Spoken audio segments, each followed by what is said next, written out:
रहीम अस्सलाम वालेकुम नाज़रीन, आप यूट्यूब चैनल देख रहे हैं। मैं इमरान खान हूँ। इमरान खान साहब ने आज जेल से बड़े सख्त पैगाम दिए। पहले तो इमरान खान साहब की बहनों को मिलने नहीं दिया जा रहा था, सारा दिन वहाँ पे धक्कम पेल होती रही। हाई कोर्ट्स के ऑर्डर्स मौजूद थे, सलमान अकरम राजा साहब गए, उनको फिर भी नहीं मिलवाया गया और बड़ी सख्ती की गई पाकिस्तान तहरीक इंसाफ के कारकुनों पर। आज वहाँ पर टॉर्चर भी हुआ, तशद्दुद का निशाना भी बनाया गया कुछ कारकुनों को। तो ये पंजाब पुलिस की एक्टिविटीज़ हैं। अडयाला जेल का अमला है, वो भी बिल्कुल ताउन नहीं करता। अदालती अहकामात जो है वो हवा में उड़ा दिए जाते हैं। ये एक नॉर्मल रूटीन बनती जा रही है और ये कोई ऐसी चीज़ नहीं है जिसके ऊपर अब हैरत का इजहार किया जाए।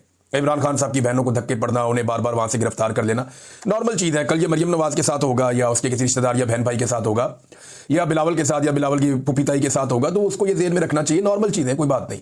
ये होता रहता है। अभी पीटीआई के साथ हो रहा है, कल आपके साथ होगा। तो जो कुछ आप बोल रहे हैं ये आपको काटना पड़ेगा, मकाफाते अमल है। और ये जो हमारे इस वक्त मिलिट्री एस्टेब्लिशमेंट के साहिबान हैं, उन्हें लगता है कि वो हमेशा दूसरों को गंदा करेंगे, उनकी माओ बहनों को जलील करेंगे और उनको तकालीफ में मुब्तला करेंगे और ये कभी मुड़ के उन पे नहीं आएगा। ये सूद समेत आपको भी अदा करना पड़ेगा। ये जो आग आपने लगाई है ना लोगों के घरों में, ये आपके अपने मिलिट्री एस्टेब्लिशमेंट के जो करता धरता है ना, ये आप दुनिया में जहां मर्जी भाग जाएं, ये आग आपके दरवाजों तक आएगी। यहां इस जग में भी आपको जवाब देना पड़ेगा। परवेज मुशर्रफ की मौत याद है ना, किस किस्म की बीमारी उन्हें लगी थी, किन हालात में उन्होंने अपनी जिंदगी आखिर में गुजारी।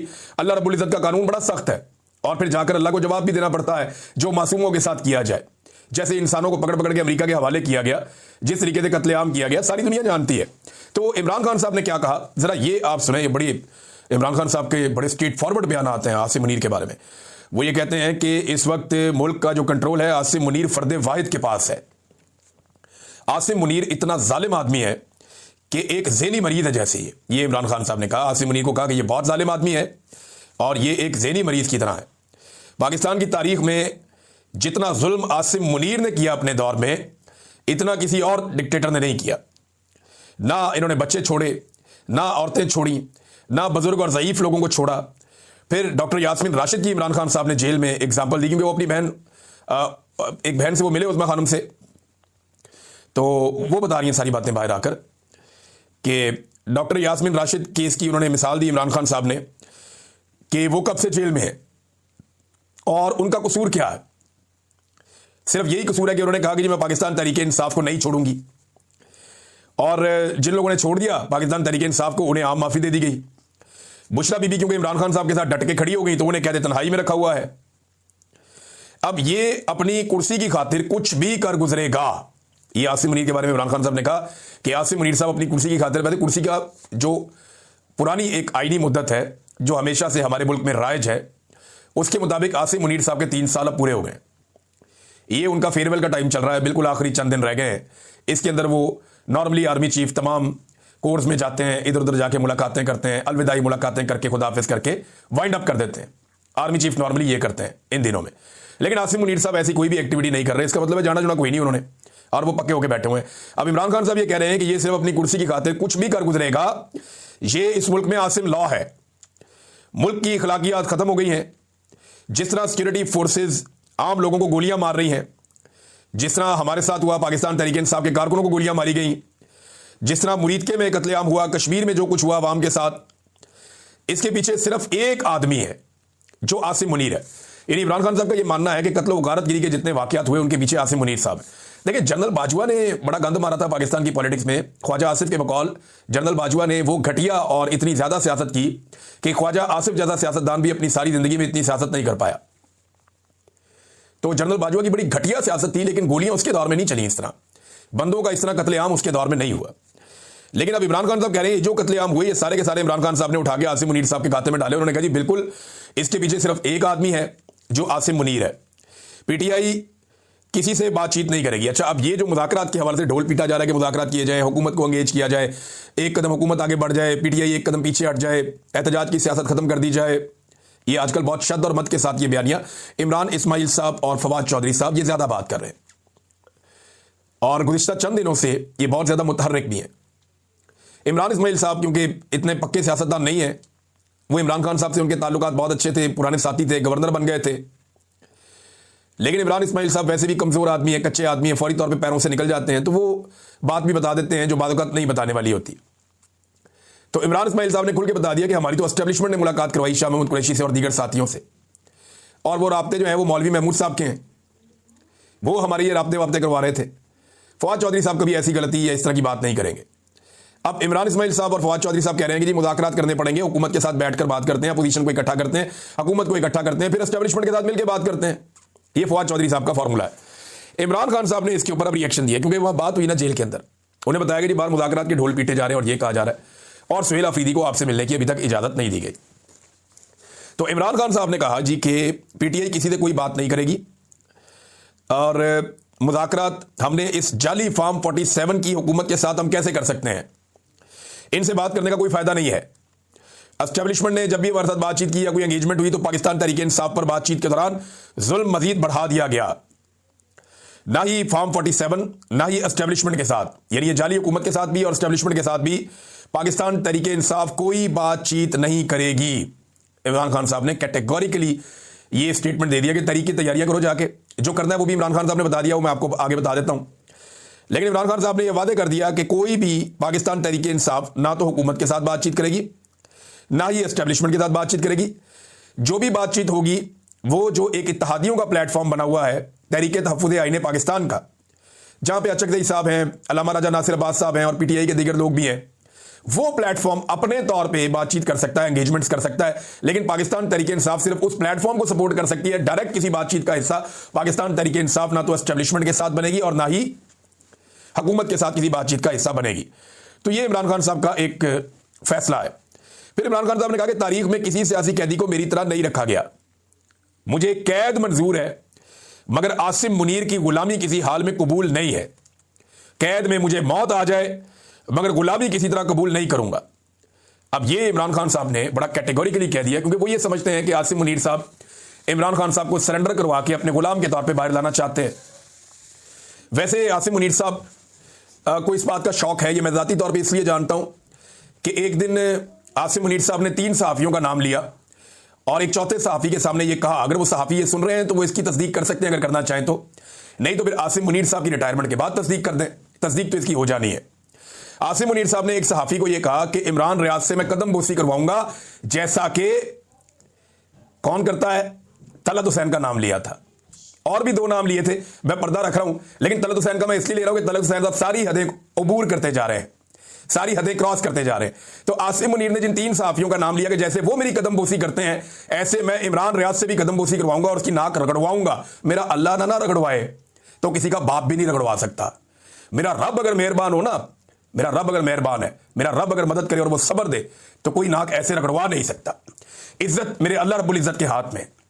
मैं यानी इनकी कैद के अंदर रहा हूं, इन्होंने वो जुल्म किए हैं, अजीबो गरीब इन्होंने हरकतें की हैं, मेरी वो हालत कर दी वो बता नहीं सकता आपको मैं, लेकिन चले कोई नहीं, टाइम गुजर गया। तो ये इमरान खान साहब ने भाई क्लियरली कह दिया, उन्होंने कहा नहीं, मौत कबूल करूंगा, कैद कबूल करूंगा, आसिम मुनीर की गुलामी किसी हालत में कबूल नहीं करूंगा और मैं मरना पसंद करूंगा, ये इमरान खान साहब ने कहा। फिर उन्होंने कहा जी कि दुनिया की तारीख में कौमों का हाल तब तक तब्दील नहीं होता जब तक वो खुद को तैयार नहीं करती। आज़ादी या मौत, आपको एक चुनना पड़ेगा, या आप आज़ादी लेंगे या आप मौत लेंगे। कौम को इस लेवल तक अपने आप को तैयार करना पड़ेगा। जब तक कौम खुद को तैयार नहीं करती तब तक आज़ादी नहीं मिलेगी। फिर इमरान खान साहब ने कहा, क्योंकि सलमान अकरम राजा साहब पे तो बहुत बड़ी ज़बरदस्त बम्बारमेंट होती है, उन पर अटैक किया जाता है सलमान अकरम राजा साहब पे, तो उनके हवाले से इमरान खान साहब ने कहा जी मुझे उस पर पूरा भरोसा है सलमान अकरम राजा पे, और उन्हें पैगामात पहुंचाए जाएं मेरी जानिब से, क्योंकि पार्टी को कुछ पैगामात इमरान खान साहब ने पहुंचाएं, वो सलमान अकरम राजा साहब लेकर जाएंगे और ले जाकर पार्टी के लोगों को देंगे। अब क्योंकि खान साहब ने ये पैगाम है, इनके जब ट्विटर हैंडल से आएगा तो बाकी जो चीजें रह गई हैं वो फिर रिकॉल करके वो बताते हैं और फिर इमरान खान साहब का पूरा एक ट्वीट जारी हो जाता है, वो ट्वीट भी जारी हो जाएगा। लेकिन चंद चीजें मैं आपके सामने रखता हूं जो बड़ी इंटरेस्टिंग है। इमरान खान साहब ने मुरीदके का तस्करा किया तो आज सुबह सुबह एक वीडियो आई, मैंने उस वीडियो को बड़े गौर से देखा। जिस शख्स ने मुझे वीडियो भेजी उसने कहा जी और वीडियोस भी हैं उसकी इतला के मुताबिक, और वो ये कह रहा है कि ये एक वीडियो नहीं है, ये ज्यादा वीडियोस हैं और वक्त आने के साथ साथ मजीद वीडियोस सामने आ सकती हैं। इन वीडियोस में ना मुरीदके लिखा हुआ है, पीछे एक बाटा की दुकान भी है, उसके ऊपर नंबर भी लिखा हुआ है, पीछे एक जगह पे एक लिखा हुआ मोटरसाइकिल सवार हजरात जो हैं वो अंडरपास से गुजरे हैं, वो भी एक जगह पे लिखा हुआ है, सामने कुछ नंबर लिखे हुए हैं, एक एड्रेस लिखा हुआ है मुरीदके का। तो ये कंफर्म हो रहा है कि ये एरिया कहीं मुरीदके का ही है। फिर वहां पे जितने बड़ी तादाद में पुलिस खड़ी है, जिस तरीके से उन्होंने हेलमेट और वो सामान पहना हुआ है, तो ये किसी मॉब को कंट्रोल करने के लिए पुलिस इस तरह का सामान पहनती है। तो मुरीदके में माजी करीब के अंदर जो एक बड़ा इंसिडेंट हुआ वो ये सानिया मुरीदके का है, जहां पे तहरीक लब्बैक के लोगों पर गोलियां चलाई गई। अब ये जो वीडियो है ये इतनी खौफनाक है, इसमें एक ट्रक नजर आता है और पुलिस वाले कुछ उस ट्रक के अंदर डाल रहे हैं और आसपास जो है वो घेरा डाला हुआ है, पुलिस ने, गाड़ियां भी खड़ी हैं और पुलिस वाले वहां पे मूव कर रहे हैं, इधर उधर आ जा रहे हैं। अब ये जो सिक्योरिटी फोर्सेज के लोग हैं इनमें कुछ सादा कपड़े वाले लोग भी हैं। एक मैंने बड़े गौर से जब क्लोज करके देखा तो वो ये दिखाई दिया कि एक बंदा है, अब जख्मी है या लाश है कुछ समझ नहीं आ रही, वो हिलजुल नहीं रहा, बिल्कुल उसके अंदर मूवमेंट नहीं है। उसको उठाकर पुलिस वालों ने ट्रक के अंदर फेंका है। अब इससे पहले कुछ लोग ये दावे कर चुके हैं कि लाशों को ट्रकों के अंदर डाल के वहां से मुंतकिल किया गया। ये बड़ा हौलनाक सूरत हाल है, इसके ऊपर जुडिशियल इंक्वायरी होनी चाहिए। क्या वाकई वहां पे इस किस्म का कत्लेआम हुआ है मुरीदके में कि एम्बुलेंसों की जगह ट्रक लाने पड़ गए बंदे लोड करने के लिए? देखिए, सैकड़ों एम्बुलेंसेज मौजूद रहती हैं हर वक्त पूरे पंजाब में, और जब इस तरह का सानिया या वाकया कहीं होता है तो उससे पहले वो करीब पहुंचा देते हैं कि अब क्योंकि ऑपरेशन होना है या सूरत खराब हो सकती है, लोग जख्मी हो सकते हैं, तो जख्मियों को और लाशों को यहां से मुंतकिल करना।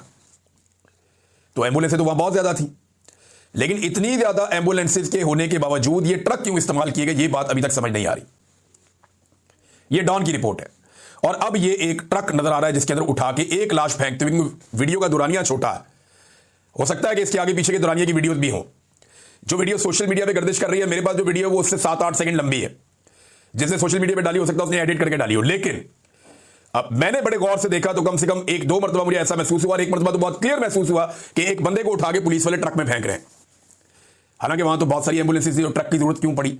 तो इसलिए मैं ये कहता हूं कि बजाय इसके कि मामला और खराब हो, देखे ना, ये डरे हुए तो हैं। इन्होंने सारे सियासतदानों की सिक्योरिटी तब्दील कर दी है, इन्होंने मरियम नवाज की सिक्योरिटी की पूरी स्क्रूटनी की है, इन्होंने ये इतने डरे हुए हैं कि मौलवियों को इन्होंने वजीफे लगा दिए हैं, बहुत सारी मसाजिद इन्होंने बंद कर दी हैं और इकरारनामे मौलवियों से ले रहे हैं। बड़ी अच्छी बात है, उनको पुरअमन रखना चाहिए, ये तो सबसे लेने चाहिए।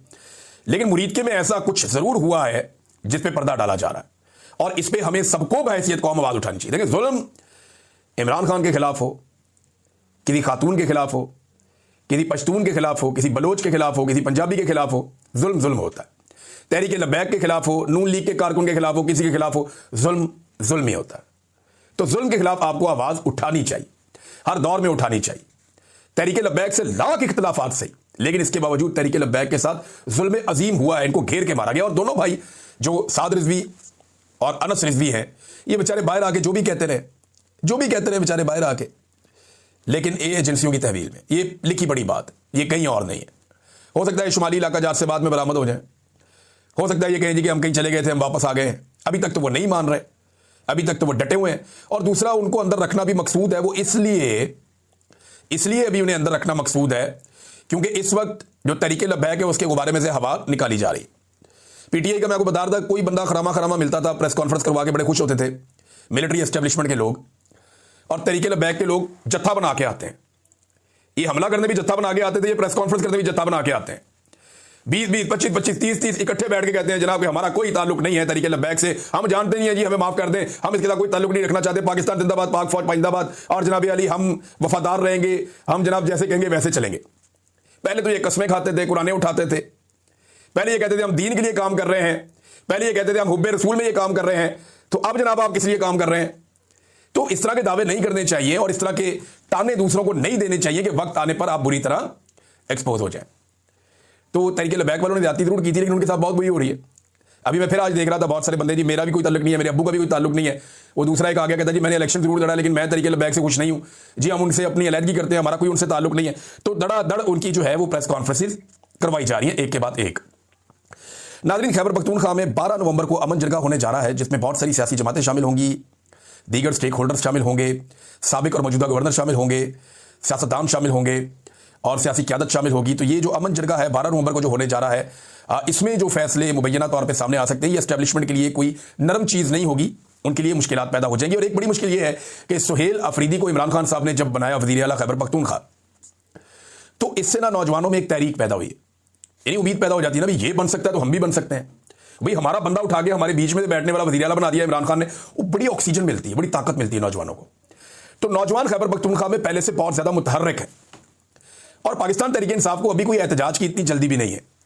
वो ये जानते हैं कि ये हुकूमत जिस शाख पे बैठी है उसे खुद काट रही है, वो ये जानते हैं कि ये अपना बेड़ा गर्क खुद कर रहे हैं और इनके अंदर बेचैनी बहुत ज्यादा बढ़ती चली जा रही है। ना सिर्फ इदारों में बेचैनी बढ़ रही है बल्कि हुकूमत के ईवानों के अंदर भी बेचैनी बढ़ रही है, और एक के बाद एक ख्वाहिश जो एस्टेब्लिशमेंट की है, जैसा कि अब 27वीं आईनी तरमीम है, उसे पूरा किया जा रहा है। मैं आपको फिर बता देता हूं कि 27वीं आईनी तरमीम में पीपल्स पार्टी के नुक्ता नज़र से मुतसादिम 2-3 चीज़ें सिर्फ इसलिए शामिल की गई हैं ताकि बाद में पाकिस्तान पीपल्स पार्टी को बार्गेनिंग का और फेस सेविंग का मौका मिले।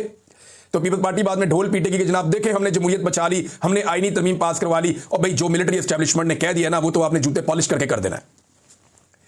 ये तो बिलावल और जरदारी इनकार कर दें, सवाल ही पैदा नहीं होता, सवाल ही पैदा नहीं होता। ये एग्जैक्टली वही कहेंगे जो इनको मिलिट्री एस्टेब्लिशमेंट हुक्म दे देगी। ये तो इनको थोड़ी फेस सेविंग दी गई है कि जनाब हमको ये भी कहेंगे तो कहना जी ये हमने नहीं करना, तो हम आपसे फिर इस पे बार्गेन कर देंगे कि ठीक है जी ये वाला ना करें। मोहसिन बेग साहब ने इससे मिलती जुलती पूरी एक खबर भी जारी कर दी है, और मोहसिन बेग साहब इस पर बड़ा सादा सादा वो फरमाते हैं कि जनाब ये चीज़ें तय हो गई हैं, इसके बाद कश्मीर में जो है वो पीपल्स पार्टी को हुकूमत भी दे दी जाएगी, ये भी फार्मूला तय हो गया है। तो पीपल्स पार्टी बिल्कुल वही करेगी, हल्की फुल्की बार्गेनिंग के बाद, कोई इसमें खराबी वाली बात नहीं है। हाँ, एक दिलचस्प सूरत हाल है जिसपे कुछ लोग गौर दिला रहे हैं। ये आमिर खान साहब हैं, जर्नलिस्ट हैं, इन्होंने बड़ी मजेदार बात लिखी है। बंदे को क्रेडिट देना चाहिए जो इस बारे में सोच रहा है। वैसे तो ये नंबर सबके सामने है। उन्होंने कहा 27वीं आईनी तरमीम में हुकूमत सेनेट में फंस जाएगी, वहां उनको 3 वोट मजीद दरकार है। अब उन्हें एएनपी को साथ में लाना पड़ेगा कि 1 वोट उसका पड़ जाए एमएल वली खान का, और 2 वोट फजलुर रहमान से लेने पड़ेंगे। पीटीआई तो वोट नहीं देगी, तो फजलुर रहमान के 2 वोट लेने के लिए फजलुर रहमान साहब को पहले लचक दिखानी पड़ेगी। अच्छा, मैं आपको ये बताऊं, फजलुर रहमान साहब के अपने पिछली दफा भी 2-3 सेनेटर उनके कंट्रोल में नहीं थे और अब भी नहीं है, तो वो सेनेटर तो जाएंगे उधर ही जहां एस्टेब्लिशमेंट उन्हें कहेगी। तो फजलुर रहमान साहब कोई ना कोई रास्ता निकाल के, कोई ना कोई गेम करके एक मरतबा फिर अपनी इज्जत बचाने की कोशिश करेंगे, लेकिन होगा ये कि फिर एक मरतबा आला कार के तौर पे इस्तेमाल हो जाएंगे। नाज़रीन, इमरान खान साहब को जो लोग मशवरे दे रहे हैं आजकल, उनके बारे में अलीमा खानम ने भी स्टेटमेंट दे दिया। उन्होंने कहा जी फवाद चौधरी, असद उमर, इमरान इस्माइल और इन जैसे बेशुमार प्रेस कॉन्फ्रेंस करके पार्टी को मुश्किल वक्त में छोड़ जाने वालों पर अपना वक्त बर्बाद करना बंद कर दीजिए। इन लोगों की बात कीजिए जो शहीद हुए, जिनको मिलिट्री कोर्ट से सजाएं हुई, वो तमाम लोग जो 2.5 साल से अब तक जेलों में कैद हैं, इनके लिए आवाज़ उठाएं कि इनको इंसाफ क्यों नहीं मिल रहा। वो आम लोग जिनके घर बर्बाद हो गए, घर वाले फाकों तक आ गए, उनकी बात कीजिए। ये अलीमा खानम ने स्टेटमेंट दिया है। अब मीडिया के ऊपर किस किस्म की पाबंदियां हैं, बाकी चीज़ें भी हैं मेरे पास खबरें कुछ, वो अगले वीलॉग में मैं आपके साथ शेयर करूंगा। इमरान खान साहब का तफसीली बयान भी आ जाएगा। अब तक के लिए इतना, अपना ख्याल रखिएगा, अपने चैनल का भी। चैनल को सब्सक्राइब करें, लाइक करें।